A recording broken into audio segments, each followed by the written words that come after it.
menyampaikan surat tugasnya dua, sebagai tugas sebagai wali kota Medan, calon wali kota Medan, dan calon gubernur.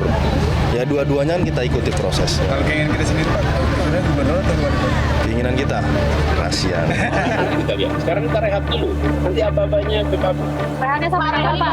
Rehatnya sampai kapan Pak? Kemungkinan sampai kapan Pak? Atau tidak akan maju rehat ini artinya masih dipikirkan atau? Rehat artinya begini. Kemarin putusan MK hari Senin. Sesudah itu kita tutup buku, membereskan semua kerja-kerja kemarin sehingga ada closure. Setelah closure baru nanti kita siapkan tahap berikutnya. Untuk DKI, Golkar sudah mengeluarkan surat penugasan kepada kader yang on the way ke Jakarta, Pak Ridwan Kamil. Nah, kami masih nunggu kapan sampai Jakarta. Banten kita sudah bulat kepada Ibu Airin. Jawa Timur juga Ibu Khofifah. Siapa yang mendaftar ke PKB, siapa yang mendaftar ke PKS, siapa yang mendaftar ke Nasdem, kita juga belum tahu. Bisa jadi semua calon mendaftar di tempat yang ada, sehingga kita tinggal bersama-sama memutuskan. Tetapi saya berharap koalisi perubahan juga solid di DKI. Ya baik, terima kasih Anda masih bersama kami pemirsa di Panggung Demokrasi. Pak Wihadi tadi yang mau menanggapi, silahkan. Ya, kekhawatiran mengenai masalah bagaimana koalisi Indonesia Maju yang memang sudah dari awal berjuang dengan Pak Prabowo. Kalau kita melihat saat ini bahwa hampir di luar 02, 01 dan 03 sebenarnya adalah merupakan satu perahu besar Kabinet Indonesia Maju Pak Jokowi. Jadi saya kira komunikasi itu tidak ada suatu hal masalah apabila ini ada koalisi-koalisi yang memang saat ini bergabung kembali untuk pemerintahan ke depan. Jadi apa yang dikhawatirkan itu saya kira bukan sesuatu hal yang mesti harus terjadi. Dan itu semua di tangannya Pak Prabowo ya Pak Wihadi ya, bahwa kemudian ada nggak suara-suara dari partai pendukungnya Pak Prabowo yang mungkin kalau partai A jangan atau partai B lebih baik gitu. Ada nggak suara-suara minimal aspirasi dari partai pendukungnya Pak Prabowo? Ya begini, saya kira sudah jelas bahwa dari awal memang komunikasi tetap terjalin di antara koalisi ini. Pertemuan-pertemuan tetap itu terjamin, itu ada suatu komunikasi. Namun tetap itu adalah keputusan daripada Pak Prabowo juga untuk bagaimana koalisi ini terbentuk dan apakah akan bertambah dengan siapa saja. Nah makanya komunikasi tetap dijalankan semua dan komunikasi bukan hanya komunikasi dengan di luar koalisi tetapi dengan internal koalisi yang ada, koalisi itu akan berjalan.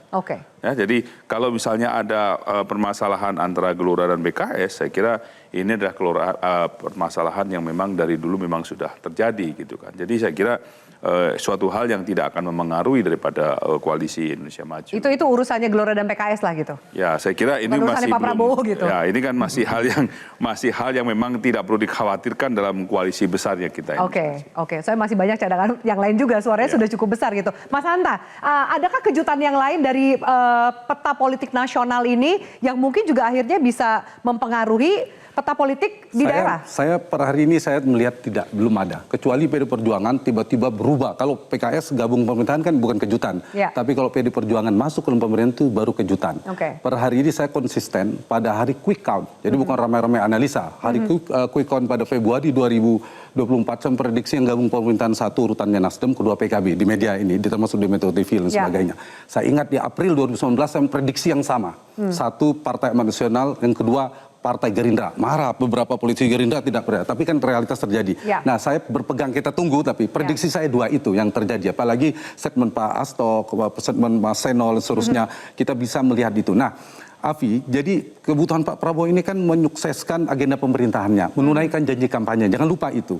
Dan per hari ini realitasnya yang di dalam parlemen, kalau kita bicara demokrasi presidensial, si presiden yang sedang menjabat, sedang berkuasa itu harus mendapatkan dukungan parlemen yang memadai, supaya proposal kebijakannya sukses, supaya dia menunaikan janji kampanyenya. Per hari ini baru 48%. Kalau orang mengatakan yang kalah tetap di luar, yang di dalam, itu nggak bisa. Tidak bisa, tetap harus ada yang diajak. Ini sistem presiden nggak bisa. Realitas tanya DPR, bisa kan presiden lumpuh, deadlock, itu tidak bisa. Karena itulah Prabowo membutuhkan tambahan partai dalam parlemen. Tinggal memilih mana yang cocok dan tidak. Saya mengelompokkan dua hal tadi. PKB dan Nasdem itu partai yang satu, genetik politiknya, DNA politik memang di dalam pemerintahan.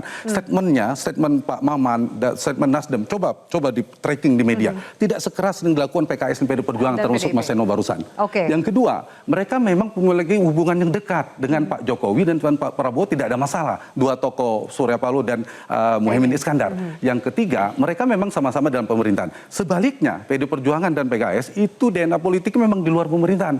Dari mana indikasinya? Partai statement politisinya di tracking aja, keras sekali. Kalau mereka merubah pilihan, itu saya kira akan dicemooh oleh publik. Akan itu merugikan partai mereka sendiri. Merugikan partainya sendiri, saya ingin masuk ke situ. Yang kedua, mereka juga kalau dilihat punya pengalaman rekam jejak politik yang panjang luar pemerintahan. PD Perjuangan 10 tahun di era SBY, kemudian JKS hampir 10 tahun di era Jokowi. Kalau mereka melakukan, justru mereka ngerugi, mereka akan mati gaya. Dan yang ketiga, akan melawan konstituen partainya, terutama PKS. Itu akar rumput partainya, basis partainya, termasuk PD Perjuangan. Tadi kan Mas Seno mengatakan, akar rumputnya sampai bawah menginginkan di luar pemerintahan. Tinggal statement saya tidak berubah, saya hanya percaya Ibu Megawati Soekarno Putri yang bisa menolak ajakan Pak Jokowi, Pak Prabowo. Di luar itu saya ragu bisa menolak. Dan itu terbukti, itu ketika era Pak SBY, kita ingat Mbak Puan, Pak almarhum Taufik Kemas memiliki kehendak yang berbeda kalau kita ingat. Tapi Ibu Mega bisa bertahan. Tinggal pertanyaannya, apakah Ibu Mega tetap sama atau bisa memenuhi rayuan Mbak Puan Maharani. Tapi dugaan saya, PDI Perjuangan mungkin sampai rekonsiliasi saja. Yang penting tidak ada revisi Undang-Undang MD3, posisi Ketua DPR tetap. Iya, maksud saya itu Ketua DPR tetap bertahan, Mbak Puan tetap Ketua DPR. Mungkin itu nanti rekonsiliasi dimaknain dengan Gerindra dan Prabowo Subianto. Mungkin mereka nggak masuk ke dalam pemerintahan, tidak dapat menteri, tapi tidak diganggu posisi Ketua DPR-nya tetap Puan Maharani. Jadi agak melunak lah nanti dari dinamika. Jadi rekonsiliasinya dari sisi Pak Prabowo dapat mengirim pesan rekonsiliasi kepada publik. Yang kedua dalam rangka memperkuat dan memperbesar barisan koalisi. Bedakan ya. Kalau ke PD Perjuangan saya lebih percaya pada tujuan pertama, mengirim pesan persepsi rekonsiliasi saja.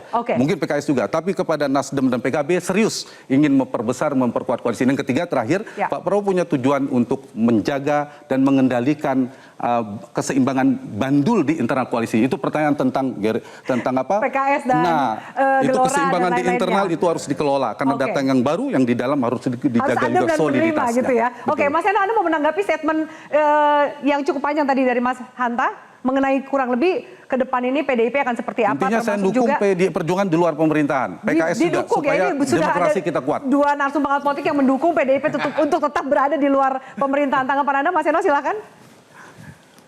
Ya, terima kasih Pak Hanta, juga Pak Hendri Satrio. Saya rasa ini satu masukan yang penting juga bahwa demokrasi ini tidak akan berjalan dengan efektif kalau semuanya berada di satu kolam yang sama, di dalam satu kekuasaan. Kalau kita melihat secara panjang tentang bagaimana Ibu Ketua Umum Bu Megawati Soekarno Putri lahir secara demokratis, itu lahir di era sejarah yang begitu keras. Artinya Bu Mega waktu itu tumbuh di era di mana ada rezim otoriter Orde Baru yang kemudian ini belum pernah lagi terjadi situasi semacam itu yang demikian represif, dan itu Bu Mega tumbuh di era semacam itu. Maka kalau bicara tentang kekuatan atau resiliensi dalam menghadapi godaan-godaan kekuasaan, saya rasa Bu Mega punya kedewasaan politik yang sangat matang. Dan hari ini Bu Ketua Umum menunjukkan teladan itu, yaitu untuk membedakan mana sisi gelap kekuasaan, mana sisi terang kekuasaan. Jadi kalau bicara tentang legitimasi sejarah, PDI Perjuangan punya basis historis yang sangat kuat dan beralasan untuk mengambil opsi apapun di dalam atau bahkan apalagi yang prioritas misalnya di luar pemerintahan. Selama 10 tahun pemerintahan Pak SBY juga Ibu Megawati berhasil kemudian menunjukkan bahwa konsistensi berjuang di akar rumput di luar pemerintahan itu lebih penting dan ternyata berdampak efektif secara elektoral pada saat misalnya Pak Jokowi maju di tahun 2014 sebagai calon presiden. Artinya fokus kami ke depan hari ini, Mbak, kami masih menganggap sangat penting untuk menghargai kedaulatan rakyat melalui pemilu. Maka pilkada menjadi salah satu prioritas kami untuk kami upayakan daerah-daerah penting, daerah basis itu diperjuangkan bersama-sama dengan logika pilkada yang kemudian berpihak kepada demokrasi. Ini penting agar tidak kemudian apa yang kami kritik kemarin di dalam Pilpres dan Pileg 2024 itu direplikasi dengan cara-cara yang misalnya serupa di situasi pilkada. Ini akan membuat orang kapok ini untuk ikuti pemilu yang demokratis. Lebih baik kemudian penunjukan langsung saja, cari kira-kira calon yang dekat dengan kekuasaan. kalau timbul kesadaran berpikir politik semacam itu, ini berbahaya untuk masa depan demokrasi Baik, kita. Mas Eno, tadi kita sambut prioritas statement dari PDI Anda. Perjuangan hari ini. Baik, itu statement yang Anda katakan tadi juga akan kita bahas lebih jauh usai jeda. Termasuk juga ada kekhawatiran adanya politisasi bansos, kemudian pengerahan ASN dan lain-lain yang diduplikasi terhadap pilkada yang akan datang. Kita lanjutkan sesaat lagi pembahasan ini, pemirsa, tetaplah bersama kami.